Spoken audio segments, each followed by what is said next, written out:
Recording number 190 భాగవత వివరంగా చెప్పుకుంటూ ఉన్నాము.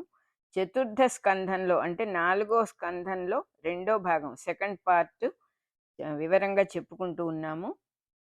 504వ పద్యం నుంచి 518వ పద్యం దాకా, 504 నుంచి 518 దాకా చెప్పుకుంటున్నాం. ఇక్కడ హెడ్డింగ్ పృథు ఈ సృష్టి జీవులను పరిపాలించుట అని ఉన్నది. పృథు చక్రవర్తి ఎంతో ఆనందించాడు. ఎందుకంటే భూదేవి అడిగినవన్నీ ఇచ్చింది. వాళ్ళకి కావలసిన కోరికల ప్రకారం దూడల్ని తీసుకొని వచ్చి మొత్తం భూదేవి నుంచి సృష్టికి అవసరమైనవన్నీ కూడా పిండుకున్నారు దేవతలు అందరూ కూడా. ఈ రకంగా అందరి కోరికల్ని తీర్చిన ఆ భూదేవిని తన కూతురుగా స్వీకరించాడుట పృథు చక్రవర్తి. ఇంకా ఏం చేశాడంటే తన వింటి కొప్పు తీసుకొని, విల్లు అంటే ధనస్సు, దాంతో నేలంతా చదును చేశాడుట. అంటే అర్థం ఏంటంటే చదును చెయ్యటము అనేటటువంటి ప్రాసెస్ స్టార్ట్ చేశాడు ఆయన. జీవుల చేత అందరూ జీవులు కూడా గ్రామాలని పట్టణాలలో గ్రామాల్లో ఇళ్ళు కట్టుకోవటం కోసమని కొండలన్నిటిని తవ్వించే ప్రేరణ లోపల నుంచి ప్రతివాడికి ఇది ఇలా చెయ్యొచ్చు ఈ పని. ఎందుకంటే ప్రతిదీ కొత్తగా పుట్టడమే, ఆ ప్రేరణ కూడా లేదు ఇది వరకు. సో భూమిని చక్కగా చదును చేస్తే ఇళ్ళు కట్టుకోవచ్చు, పంటలు పండించుకోవచ్చు అని తెలియటం, ఆ బుద్ధి పుట్టడం, అది చేయటం వాళ్ళందరూ కూడా మొదలుపెట్టారు అని అర్థం అన్నమాట. ఆ బుద్ధిలో ఆ ప్రేరేపణ రావటమే చక్కగా ఆ భూమి చదునవటానికి, అందరూ నివసించటానికి సరిపోయే పరిస్థితి రావటానికి కారణమైంది అని అర్థం అన్నమాట. ప్రకృతి ప్రభావం వల్లనే మనుషులకి ఇట్లాంటి బుద్ధి పుడుతుంది. ప్రకృతికి ఇలాంటి ధర్మం ఎందుకు పుడుతుంది ప్రకృతికి అంటే భగవంతుడి ప్రేరణ వల్ల, ఇన్స్పిరేషన్ భగవంతుడే వెనకాల నుంచి. భగవంతుడి అంశయ్య సూర్యరశ్మిగా చక్రమున వర్తించి పృథు చక్రవర్తిగా దిగి వచ్చాడు. న్యాయంగా భగవంతుడి అంశయ్య సూర్యరశ్మిగా చక్రంలో వర్తించి పృథు చక్రవర్తిగా భూమికి దిగి రావటము అనేది జరిగింది. సూర్యరశ్మి భూమిని తాకకపోతే ఈ ప్రాసెస్ అంతా కూడా లేదు కదా. తన బలం వల్ల భూమండలాన్నంతా కూడా సమతలంగా చక్కగా చేసి పృథు చక్రవర్తి లోకంలో ఎంతో గొప్పవాడుగా పేరు పొందాడు అన్నమాట.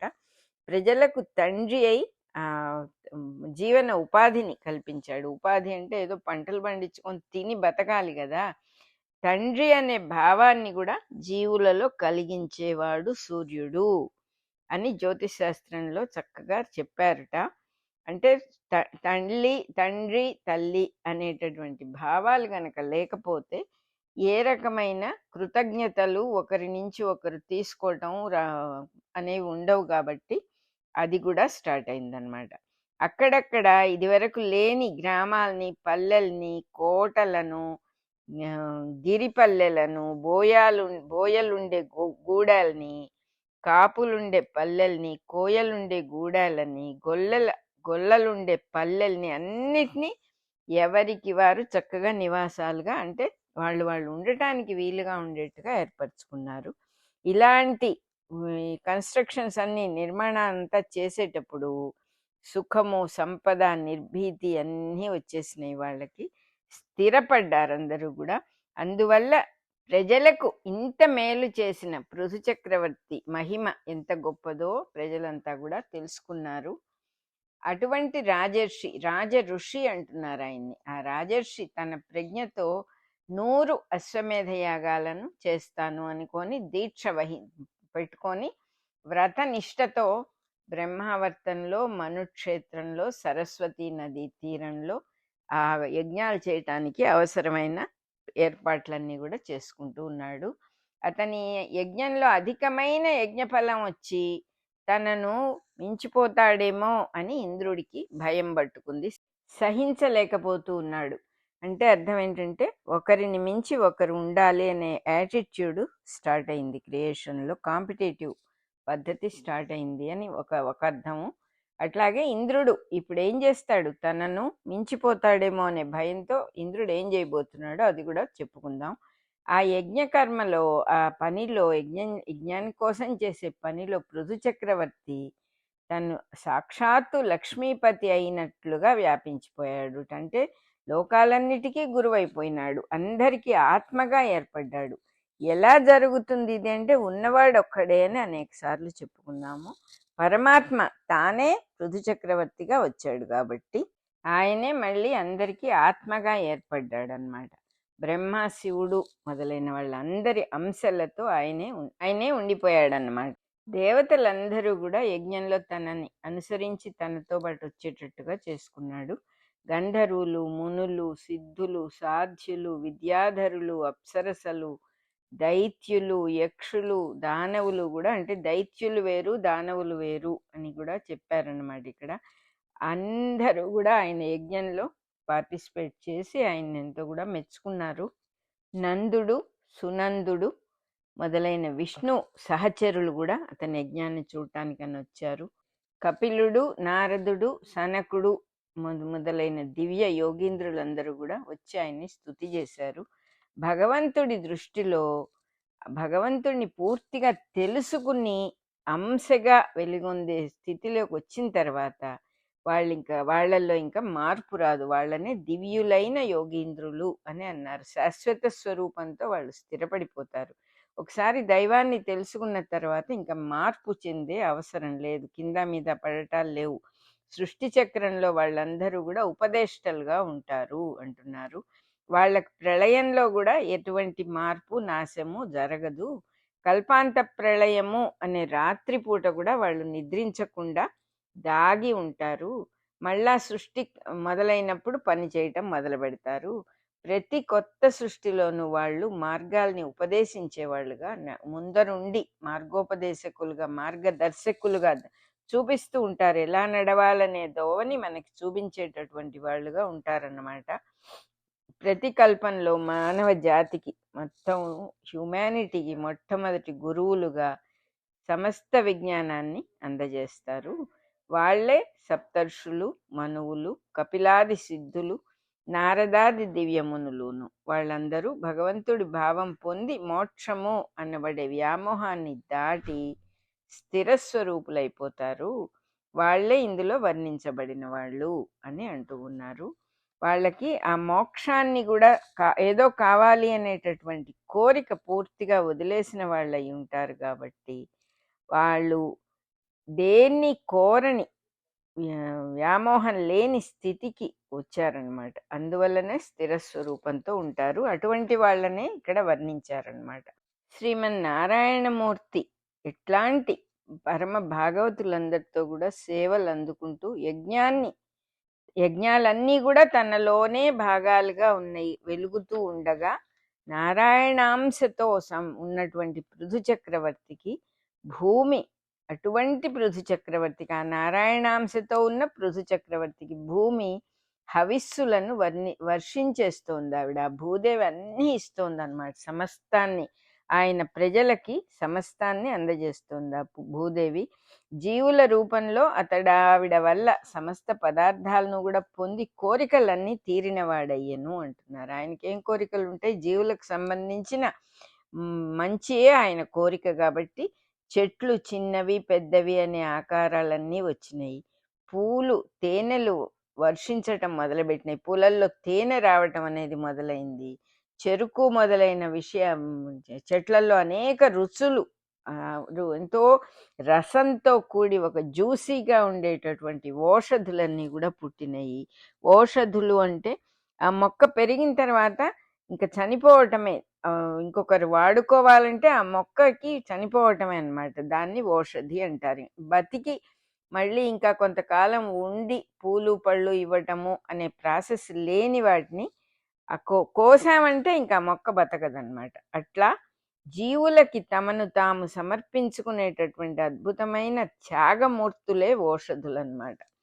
ఆ చెరకు మొదలైనవి మనకి ధాన్యాలన్నీ కూడా అంతే ఓషధులు అని అంటారన్నమాట వాటిని. ద్రాక్ష మొదలైన ఫలవృక్షాలు అన్నీ కూడా వచ్చినాయి, పళ్ళు పండటం మొదలుపెట్టినాయి. ఆవులు పుట్టి మనుషులు చక్కగా పాలు పెరుగు తయారు చేసుకోవడం, నెయ్యి మజ్జిగ తయారు చేసుకొని వాడుకోవటం నేర్చుకున్నారు. అనేక విధాలైన రకరకాల జ్యూస్లు, పానీయాల్ని కనిపెట్టారు. నదులు ప్రవహించటం అనే ప్రాసెస్ వచ్చింది. సముద్రంలో నురుగుతో బాటు రత్నాల దాకా అనేక రకాలు సృష్టించబడ్డాయి. పర్వతాల నుంచి 4 విధాలైన భోజన అనుభూతులకు కారణమైన ఆహార పదార్థాలు పుట్టినాయి. 4 రుచులు అన్నమాట. 4 రకాల రుచులతో ఉండే ఆహార పదార్థాలన్నీ కూడా పర్వతాల నుంచి పుట్టినయి అంటున్నారు. లోకపాలకులతో కలిసి అందరూ సమస్త జనము కానుకలు ఎన్నో తెచ్చి ఇస్తూ ఉన్నారు ఆయనకి. లోకపాలకులు మానవులలో అంశలుగా పనిచేయటం వల్ల మానవులలోనే అనేక రకాలైన సంస్కృతులు నాగరికతలు అన్నీ పుట్టినయి అని అర్థం. అనేక రకాల కానుకలు అంటే ఆ లోకపాలకులతో కలిసినందువల్ల జనాలకి లోపల నుంచి ఒక రకమైన అన్ని రకాల సంస్కృతులు నాగరికతలు అన్నీ కూడా పుట్టినయి అంటున్నారు. ఇట్లా పూర్తిగా వైభవాన్ని సంతరించుకోనున్న పృథు చక్రవర్తి తన నుంచి దిగి వస్తూ ఉన్న సమస్త సృష్టిని కూడా సేవిస్తూ ఉన్నాడు. 99 అశ్వమేధ యజ్ఞాలు చక్కగా ఏ విఘ్నము లేకుండా చేశాడు. దాంతో జీవులలో సద్బుద్ధిగా అంతర్యామిగా అయ్యాడు. అందరిలో ఒక సద్బుద్ధి, జీవులలో ఒక మంచి బుద్ధి అనేటటువంటి రూపంతో అంతర్యామిగా అయినాడంటే లోపలగా ఆయనే ఉన్నాడనమాట. యజ్ఞపతి అయిన విష్ణువుని ఆరాధించటం కోసం 100వ యజ్ఞాన్ని 100th యజ్ఞం మొదలుపెట్టాడు. మనుషుల్లో 99 సంవత్సరాల వయస్సు దాటి 100 ఏళ్ళు బతకాలి అనేటటువంటి ఉద్దేశంతో చేసే యజ్ఞం 100వ యజ్ఞము అంటున్నారు. పృథువు యజ్ఞంలో ఇంద్రుడు విఘ్నం తలపెట్టుట. ఇంద్రుడు కాచుకొనున్నాడు, ఈయన 100 పూర్తి చేశాడంటే తన సింహాసనం పోతుందేమో అని భయం. అందువల్ల వెయిట్ చేస్తూ ఉన్నాడు. ఇంద్రుడు కోపంతో పాషండుడి వేషం ధరించి కనపడని వాడై, ఎక్కడా ఎవరికి కనపడకుండా అదృశ్య స్వరూపుడై ఆ అశ్వాన్ని, ఆ గుర్రాన్ని అపహరించి దొంగతనం చేసి ఆకాశంలో మాయమైపోయాడు. 100వ సంవత్సరంలో ప్రాణమయ శరీరము దేహము నుండి కొనిపోబడుట ఏర్పడింది అని అర్థం. దీనికి సింబాలిజం ఏంటంటే ప్రాణం వెళ్ళిపోయేటప్పుడు ఎవరికి కనపడదు, కనపడటానికి అక్కడ ఏమీ లేదు, శరీరాన్ని జస్ట్ వదిలేసి వెళ్ళిపోతుంది. ఆ ప్రాణానికి ఆకారం ఉండదు కదా కళ్ళకు కనపడటానికి. దాన్నే ఇంద్రుడు కనపడకుండా తీసుకెళ్ళిపోయాడు. అశ్వము అనే మాటకి గుర్రమని కాకుండా ప్రాణము అని అసలు ఒరిజినల్ అర్థం అది అని చెప్పుకున్నాము మనం. 100వ సంవత్సరంలో ప్రాణమయ శరీరం దేహం నుంచి తీసుకెళ్ళిపోవటం అనే ప్రాసెస్ స్టార్ట్ అయింది. మ్యాక్సిమం 100 ఏళ్ళు బతుకుతారనమాట, 99 ఏళ్ళు బతుకుతారు అని అర్థం. అతడు అట్లా గుర్రంతో సహా మాయమైపోయే సమయంలో అత్రి మహాముని పృథు చక్రవర్తి కొడుకుని, నాయనా నువ్వు వాడిని వెంటబడి పట్టుకోవాలి, వదిలేయటం లేదు అనగానే అత్రి మహాముని కొడుకు వెంటబడ్డాడనమాట, ఇంద్రుడి వెంటబడ్డాడు. అంటే అర్థం ఏంటి, 100 years అయిన తర్వాత మనిషి శరీరాన్ని వదిలి వెళ్ళిపోతూ ఉంటే మరి మానవజాతి మొత్తం అయిపోకుండా తండ్రి నుంచి బిడ్డలుగా మళ్ళీ ప్రాణాలు వహించి కంటిన్యూయేషన్ ఉంటుంది. కాలస్వరూపుడైన ఇంద్రుణ్ణి వెంటబడ్డారు అంటే అర్థం అదన్నమాట. నెక్స్ట్ జనరేషన్ స్టార్ట్ అయింది. అందువల్ల కంటిన్యూయేషన్ అనేది సృష్టిలో ఉంటుంది అని అర్థం అన్నమాట. అవ్యక్తంగా ఉన్న కాలం అంటే కాలం అనేది కనపడదు కదా, ఆ కనపడని కాలమే నారాయణుడని, ఇంద్రియాల్లో కనపడుతూ ఆయుర్దాయము అనే కాలం అంటే ఒక రిఫరెన్స్ పాయింట్తో ఇప్పుడు పుట్టాడు, ఇన్నేళ్ళు ఉంటాడు, మ్యానుఫ్యాక్చరింగ్ డేటు ఎక్స్పైరీ డేట్ లాగా ఆ కాలాన్ని ఇంద్రుడు అని అంటారనమాట. విల్లమ్ములు అంటే విల్లమ్ములు తీసుకొని బయలుదేరాడు కొట్టడానికి. విల్లమ్ములు అంటే ధనుస్సు, బాణాలు, విల్లమ్ములు తీసుకొని బయలుదేరాడంటే విల్లమ్ములంటే వెన్నెముక, ఇంద్రియాలేమో ఇంద్రియార్థాలు అని చెప్తూ ఉన్నారనమాట. ఇంద్రియాలు దేని మీద వెళ్తాయో, కళ్ళు మంచి చూడటానికి బయలుదేరుతాయి, ముక్కు వాసన కోసం బయలుదేరుతుంది, అంతేగాని ఉన్న చోట ఉండదు. ఆ వాసన ముక్కుని అట్రాక్ట్ చేస్తుంది. అటువంటి వాటిని ఇంద్రియార్థములు అంటారు. అంటే ఇంద్రియాలకు కావాల్సిన విషయాలు అవి. పృథువు కొడుకు అవటం వల్ల తండ్రి నుంచి కొడుకులు పుట్టేది సృష్టి యజ్ఞము వరుసగా తరతరాలుగా జనరేషన్స్ టుగెదర్ జరగటము అనేది జరుగుతుందన్నమాట. అంటే సృష్టిలో కంటిన్యూటీ అనేది స్టార్ట్ అయింది. అత్రి మునిచే ప్రేరేపించాడు అంటే అర్థం ఏంటంటే చంద్రుడి మార్గంలో కొడుకే జీవుడు కొడుకుగా రావటం, మళ్ళీ గర్భంలో ప్రవేశించటం, తండ్రే కొడుకు రూపంలో గర్భంలో ప్రవేశించటం అనేది స్టార్ట్ అయింది. అత్రి కంటి నుంచి చంద్రుడు పుట్టాడు అనే ఇతిహాసం ఉన్నది. దానివల్ల ఇంద్రియాలకు అతీతుడుగా, ఇంద్రియాలకు బియాండ్గా జీవుడు మోక్ష మార్గాన్ని గనక అవలంబిస్తే సూర్యగతి అని అంటారు. గర్భస్థుడై కిందకి దిగొచ్చి మళ్ళీ జీవుడుగా రావటం అన్నప్పుడు చంద్రగతి అని వేదాల్లో చెప్తారుట. అందుకని చంద్ర మార్గం కాబట్టి చంద్రుడు అత్రి కంటి నుంచి వచ్చాడన్నారు కాబట్టి అత్రి యొక్క ప్రేరేపణతో కొడుకు బయలుదేరాడు అనే మాట అట్లా వచ్చింది. అట్లా వెంటబడి ఏం చేశాడు, పృథు చక్రవర్తి కొడుకు ఇంద్రుణ్ణి చేరుకున్నాడు. యజ్ఞ సాధనమైనటువంటి అశ్వాన్ని దొంగతనంగా తీసుకెళ్ళిపోయేవాడిని చంపేసేయటం అనేది అధర్మం కాదు కాబట్టి ఇంద్రుడు పరిగెత్తుతూ ఉంటే వెంటబడి, అంటే అధర్మాలు చేరు వెళ్ళు, పృథువు కొడుకు ఆగు ఆగు అని అరుస్తూ వెంటబడ్డాడనమాట. అప్పుడు ఇంద్రుడు ఏం చేశాడంటే జటాధారి ఒక శివుడిలాగా భస్మం రాసుకొని ఎముకలన్నీ కూడా ధరించిన రూపంతో నిలబడ్డాడుట. అతన్ని చూసి ధర్మమూర్తి అని పొరపాటు పడ్డాడు పృథువు కొడుకు. అందుకని జాగ్రత్తగా చూస్తూ ఉన్నాడు, ఈయన ఎవరు ఏమిటి అని. ఆయుర్దాయ స్వరూపుడైన ఇంద్రుడు ప్రాణము అనే గుర్రాన్ని, పశువుగా ఉన్నటువంటి ప్రాణం అనే కాలాన్ని ఎత్తుకుపోవటం, దాన్ని చంపటం, అటువంటి వాడిని చంపటం అనేది ధర్మమే. కానీ అంటే మృత్యువు జీవుల ధర్మం కాదు, జీవుడు శాశ్వతుడే అని తెలిసేటట్టుగా చేశాడు. అంటే శాశ్వత స్వరూపం కూడా ఉంది జీవుడికి, శరీరం పోతుంది కానీ జీవుడు పోడు అనేది తెలియటానికి కూడా ఇంద్రుడు మాయా వేషం ధరించాడు. భస్మాన్ని అస్థికల్ని ధరించాడంటే దేహం భస్మమైన అస్థికలు ఎముకలు మిగులుతాయి. ప్రాణము అనే గుర్రం మటుకు మాయమైపోయినా కూడా తండ్రి కొడుకుగా మాయమైన గుర్రం వెంట పడతాడు, అంటే మళ్ళీ ప్రాణంతో వస్తాడు కొడుకు. తండ్రి శరీరంగా మృత్యువే మళ్ళీ జీవించటం అనేది జరుగుతుంది అన్నట్టు. కొడుకు శరీరంగా ఉండటం అమరత్వము అని చెప్పారు. అంటే కంటిన్యూటీ ఉంటుంది కాబట్టి ఎప్పుడూ ఉండేదే. తండ్రి వెళ్ళిపోతే కొడుకు ఉంటాడు, ఒక ఆకు రాలిపోతే కొత్త చిగురు పెట్టి కొత్త ఆకు వస్తుంది. అసలు వస్తువుకి నాశనం లేదు అని చెప్పటానికి అన్నమాట. అపహరించిన ఇంద్రుడికి కూడా నిజస్వరూపంలో మృత్యు అనేది లేదు. ఇంద్రుడు కూడా ఆయన అమరేంద్రుడు, అమరుడు, ఆయనకి మృత్యువు లేదు. కానీ దేహానికి 100 years రాగానే ఇంకా ఎముకలు తప్ప ఏమీ మిగలని స్థితి వస్తుంది అనేది క్రియేటివ్ ప్యాటర్న్ లోకి ఒక్కొక్కటే వస్తూ ఉన్నాయి.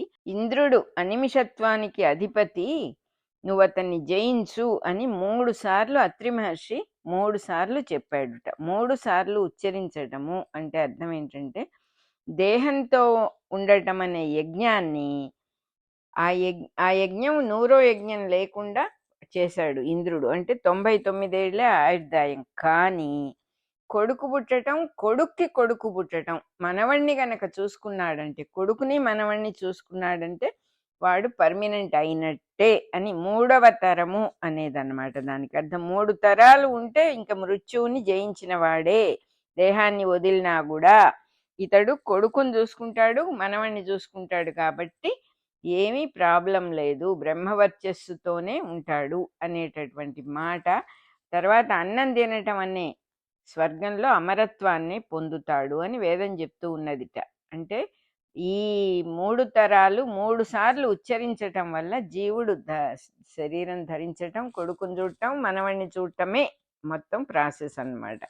అదంతా ఎస్టాబ్లిష్ అయింది. అప్పుడు పృథు చక్రవర్తి కొడుకు ఆకాశంలో వెళ్తూ ఉన్నటువంటి ఇంద్రుడి మీద కోపం తెచ్చుకొని మదపుటేనుగు మీదికి సింహపిల్ల దూకినట్టుగా దూకాడుట. ఇంద్రుడు గుర్రాన్ని వదిలేసి మాయమైపోయాడు. అంటే ప్రాణాలను కుమారులుగా ఇచ్చేశాడు.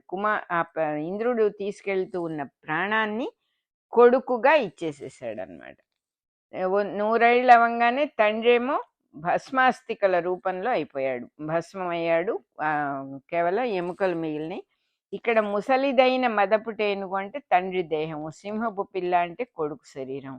తండ్రి కొడుకు అవంగానే ముసలితనం కుర్ర వయస్సుతో జయించబడింది అని అర్థం అంటున్నారు. అన్నీ కూడా కొత్తగా ఎస్టాబ్లిష్ చేస్తూ ఉన్నారు కథలో, సృష్టి అనేటటువంటి కథలో. అప్పుడు యజ్ఞ పశువుని మరలించుకుంటూ, అంటే మళ్ళీ యజ్ఞాన్ని కంటిన్యూ చేయాలి కాబట్టి ఆ అశ్వాన్ని తీసుకొని కొడుకు ఎంతో బలంతో తండ్రి యజ్ఞానికి వచ్చాడు. యజ్ఞం చేస్తూ ఉన్న పుణ్య భూమికి మళ్ళీ తీసుకొచ్చాడు గుర్రాన్ని. మళ్ళా సంవత్సర రూపంలో కొడుకు దేహము వయస్సు ప్రారంభమైనయి, స్టార్ట్ అయింది. మళ్ళీ కొడుకు జీవితం స్టార్ట్ అయింది. మళ్ళీ కొడుకే తండ్రి అవుతాడు, మళ్ళీ మనవడు పుడతాడు, మళ్ళీ కొడుకే తండ్రి అవుతాడు. ఈ ప్రాసెస్ అనేది జరుగుతూనే ఉంటుంది అని చెప్పడం అన్నమాట. పృథు చక్రవర్తి అవటం. చక్రవర్తి అంటే ఒక సైకిల్ ఏర్పడటం, సంవత్సరము అనేటటువంటి సైకిల్ ఏర్పడటం. ఆ చక్రవర్తి భూమిని, అన్ని కోరికలు తీర్చిన భూమిని తన కూతురుగా స్వీకరించాడు. ఏమేం చేశాడంటే పల్లెలు, గ్రామాలు, మనుషులు బతకటానికి, నివసించడానికి, పంటలు పండించుకోవడానికి సరిపోయేటటువంటి సృష్టినంతా పట్టుకొచ్చాడు ఆయన. మనుషుల్లో కూడా ఆ లోపల ఉండేటటువంటి ఇన్స్పిరేషన్, లోపల ఒక ప్రేరణ కలిగించాడు. ఇవన్నీ ఎలా చెయ్యాలి, భూమండలాన్ని అంతా కూడా సమతలం చేసి, కొండలన్నీ కొట్టి పిండి చేసి, చక్కగా చదును చేసి పంటలు పండించుకోవటానికి, మనం ఉండటానికి వీలుగా చేశాడు అని ఒకటి. అంటే ఈ పృథు చక్రవర్తి ఏమేం చేశాడు అనేవి ఒకసారి మనం టూకీగా మళ్ళీ చెప్పుకుందాం. ఇక్కడ మనుషులందరూ చక్కగా పుట్టడం, ఆహారం పండించుకోవటం, నివాసాలన్నీ కూడా ఏర్పరచుకున్నారు. అటువంటప్పుడు 100 యజ్ఞాలు చేయాలి అని సంకల్పించాడు పృథు చక్రవర్తి. 100 యజ్ఞాలు అంటే 100 years బతకాలి ఒక్కొక్క జీవుడు అనేటటువంటి మనిషి, 100 ఏళ్ళు బతకాలి అని. 100 ఏళ్ళు బతకాలంటే 99 ఏళ్లకే 99 యజ్ఞాలు అవ్వగానే ఇంద్రుడు గుర్రాన్ని ఎత్తుకుపోయినట్టు, అంటే ప్రాణాలని తీసుకెళ్ళినట్టు. కానీ మళ్ళీ కంటిన్యూటీ ఉండాలి కాబట్టి సృష్టిలో పృథు చక్రవర్తి కొడుకు ఆ గుర్రాన్ని వెనక్కి తెచ్చినట్టు. అంటే కొడుకు పుట్టడం తండ్రి ద్వారా అనే ప్రాసెస్ 3 తరాల ప్రాసెస్ కూడా వచ్చేసింది, అదొకటి. తర్వాత దేవతలందరి చేత కూడా సేవించబడుతూ ఉన్నాడు పృథు చక్రవర్తి. ఈ భూమేమో అన్ని హవిస్సులుగా సమస్తాన్ని ఇస్తోంది. ఈ యజ్ఞానికి, యజ్ఞము అనగానే మనకు ఎంతసేపు హోమము మంత్రాలు అది కాకుండా, ఏ రకమైన ఫలాపేక్ష లేకుండా కేవలం సృష్టి చెయ్యటము అనే ప్రాసెస్ అంతా కూడా యజ్ఞమే కాబట్టి ఎన్నో ఇచ్చింది ఆ భూదేవి. మనకి కూడా తెలుసు భూమిలో ఎన్ని దొరుకుతాయి. అలాగే సముద్రంలో నురుగు మొదలుగా రత్నాలు, వజ్రాలు అన్నీ దొరకటం అనేటటువంటిది కూడా స్టార్ట్ అయిపోయింది. పరిపూర్ణమైన వైభవం మనుషులందరికీ కూడా దగ్గర 100 ఏళ్ల ఆయుర్దాయం ఉండటం అనేది జరుగుతూ ఉన్నది. తర్వాత 99 ఏళ్ళు బతికిన వాడు భస్మం అయిపోవటం, ఎముకలు మట్టుకే మిగలటం, వాళ్ళ మళ్ళీ కొడుకు పుట్టడం, ఇదంతా కూడా స్టార్ట్ అయిపోయింది అని చెప్పి ఇంత మటుకు చెప్పుకున్నాం మనం. ఇప్పుడు మన రికార్డింగ్ నెంబర్ 190 అయిపోయింది.